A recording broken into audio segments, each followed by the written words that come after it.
Slowly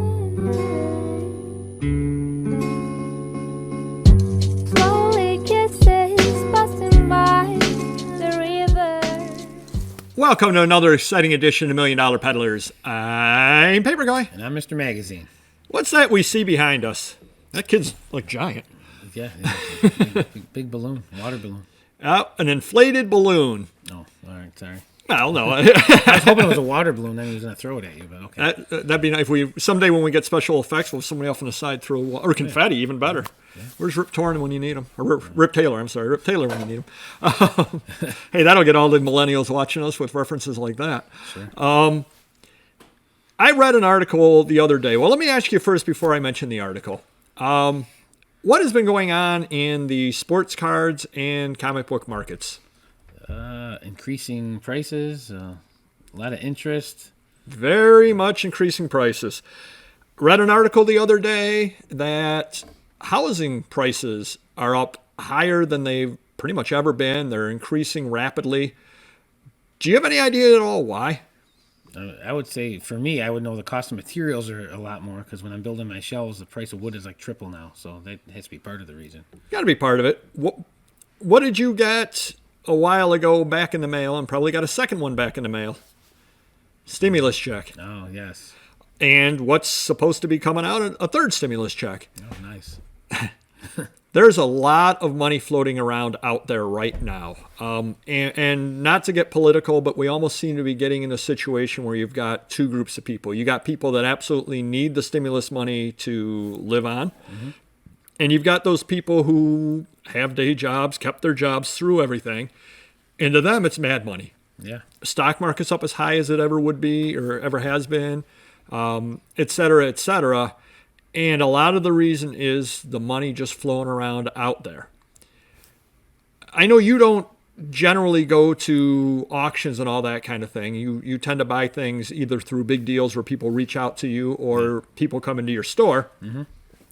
But I've always gone the other way where I go to the flea market during the summertime and I go to the auctions when there are auctions. Over the all year round I go to auctions. But one thing that historically you tend to find is about this time of year. We're shooting this in early February.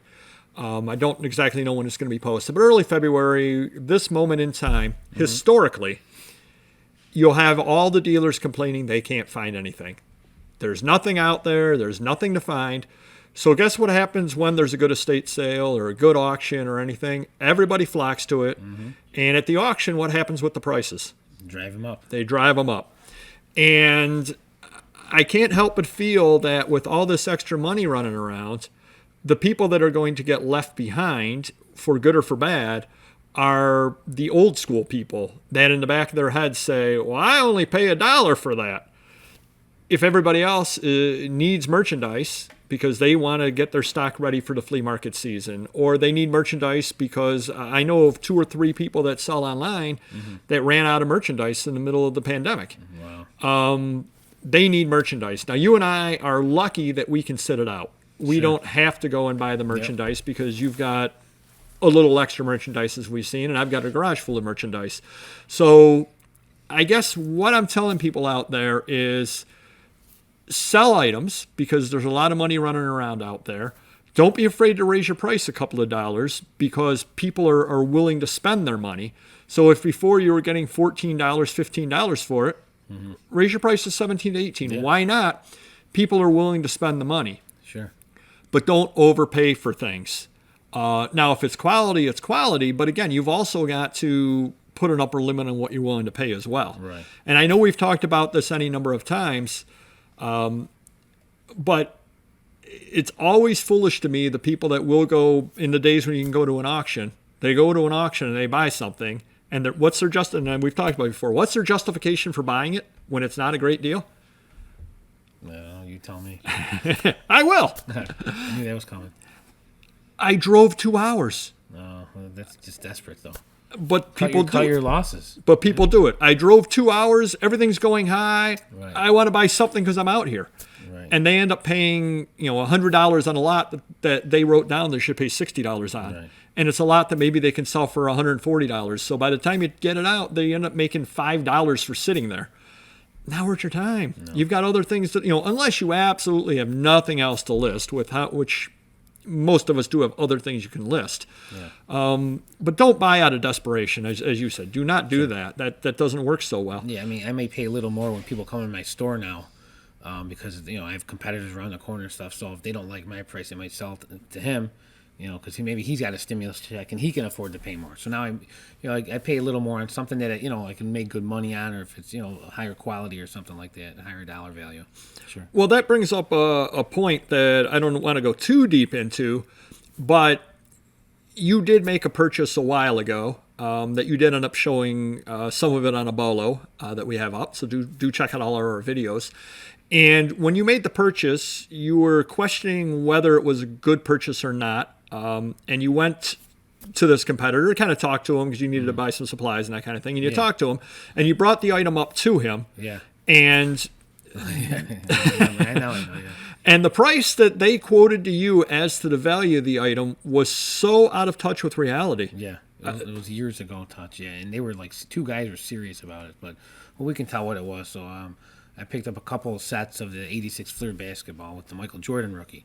And I haven't seen them in years, and they were decent, high quality, near mint. One was complete with the stickers, and the gentleman sold me other stuff and told me he had those. I said, "Well, come on in, I'll take a look and make you an offer." And he sold a couple of the Jordans to his buddy, I think for $500 a piece, maybe like a year ago or something like that. And he got them graded, and they were like 6s or something, maybe a 7.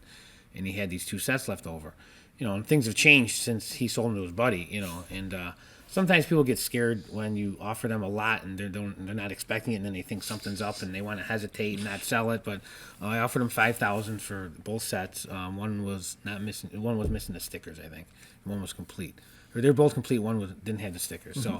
So, and I think he was shocked at that price. But then he thought about it, and then he said, "Okay, we did the deal." And then I needed to get those sleeves for PSA that you send in. So I went to my competitor up the road, which we're friends. We talk, And I said, geez, what's a Jordan rookie going for nowadays raw? Because, I did some research. I know they're, hot commodity, especially since his, that HBO show on him, mm-hmm. Documentary, yep. And he looked to his buddy over there, and he's like, like $1,500.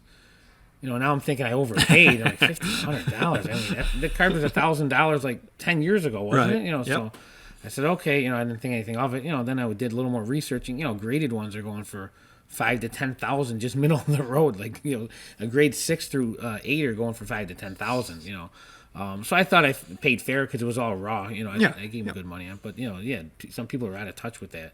And I maybe I could have offered 3, and the guy would have still said yes. But if he went to the other guy and maybe he offered him 2, he would have said yes, and he would have really stole them, not knowing he stole them. Right, without knowing it. Yeah. Right. But I wanted the cards. I wanted to pay good money. I had extra money in my account. I'm like, you don't see them very often. I'm like, I'm going to throw this number out there. I think it's fair. I can make money off it, and, there you go. And there probably are some old-timers out there that are aghast at that because they're saying, how much? You paid how much for it? And that just happens all the time. You have to stay on top of the prices in what you're selling. Yeah. Now, one of the advantages of a lot of the stuff that I sell versus what you sell is I really don't have to stay on top of the prices per se. A February 1967 road and track is worth what a February 1967 road and track is worth. It's not going to change. Yeah, dealing with the older stuff that doesn't get hot, you don't have to worry about that too much. But if you're dealing with things, especially you get into some of the action figures, you get into the Pokemon cards, you get into things like Very that. Volatile, yeah. Very volatile, yeah. And they've been doing nothing but going up recently. Yeah. So be very careful, I guess, when you make an offer to somebody on that. And part of the reason why is you want to be fair with them. But if they know more about what they're selling than you do about what you're buying, you could offend them. Sure. If that gentleman knew the cards, your $5,000 offer is very, very fair. Yeah. If he took it to your competitor and your competitor said, I'll give you $700 for him. Right. Well, this guy's, what's he running, a clip joint? He's trying to rob me. The guy isn't. He just doesn't know what the value is of them. Right. And that happens to a lot of us all the time where somebody selling does know more about an item, and then you make a good faith offer. Right. and then they think you're trying to rob them when indeed you don't know. Yeah, well, I think I've gotten better at sizing up customers, because a lot of them nowadays, they go onto eBay and they don't really know how to search. A gentleman just came in last week with, I think, 30 Star Wars figures, the vintage ones in the case, and they were average condition, I think, but he had some weapons, so they're excellent overall. And then I didn't want to make him an offer because he hyped it up like, and I see him all the time, and he hyped him up, well, these are worth a lot of money. So I know right then not to make him the offer. I have to feel him out for what he wants. So then I go, you do some research, come back, I always tell him, try and look at the sold prices, not what people are asking. Well, he comes back with an asking price. Someone on eBay put a similar lot up for $2,500. Oh, Yeah, and if they were all mint graded, maybe they would be worth that. But see, I don't know action figures. I was thinking, I don't know which figures were in there and weapons and all that, but I was thinking $100 to $200 is about where I would be, not knowing anything. Exactly. I mean, he had a couple Boba Fetts. He had some better early ones, but one Obi-Wan might have been missing the lightsaber, whatever. So $300. I mean, I was gonna offer I was gonna start at $250, maybe go to $300. I think that's really fair because the stuff it is hotter nowadays since Disney took over, so they're going for more money, the movies and all that jazz. But so maybe I get $400 to $500 out of it. And I wanted to be fair with him, and I didn't tell him at all. I go, I can't make you the offer. I'm going to pass on it because you would be totally insulted and think I'm, trying to really right. And then he's going to badmouth you when you're giving him a reasonable offer. I said, do some more research, and then he wanted another. He goes, well, just throw a number at me. I go, honestly, I just think we're way too far off from what you're searching. I go, if you want to dig deeper on eBay and come up with some other sold competitive prices, I go, it's a lot lower than what you're looking at, and I said, if you're looking for that kind of money, your best bet is to try, eBay, sell them on eBay or Facebook Marketplace. They got, forums for that type of stuff where you might get $1,000, which is highly unlikely, but if he sells to a collector outright who's willing to pay more, right? So I just passed on it because if he goes somewhere else, I highly doubt he's going to take $250. I think he would just keep them for that price. A lot of customers do that. Like, I'll just keep them, because if I can get $1,000, fine. If I can't, I'll keep them, and we just couldn't make the deal happen. Now, and that does happen all the time. So, again, dealing the stuff I deal in, generally speaking, there's not a lot of volatility. A needlecraft from 1938 is worth what a needlecraft from 1938 is worth. And if you think it's worth $20, I will just pass on it because I can't get $20 out of it. Yeah. So hopefully this helped you a little bit over there, and hopefully you found it interesting. Do hit the like button if you could. Leave comments down below. We do answer everything, and we will see you next video. Take care. Bye-bye.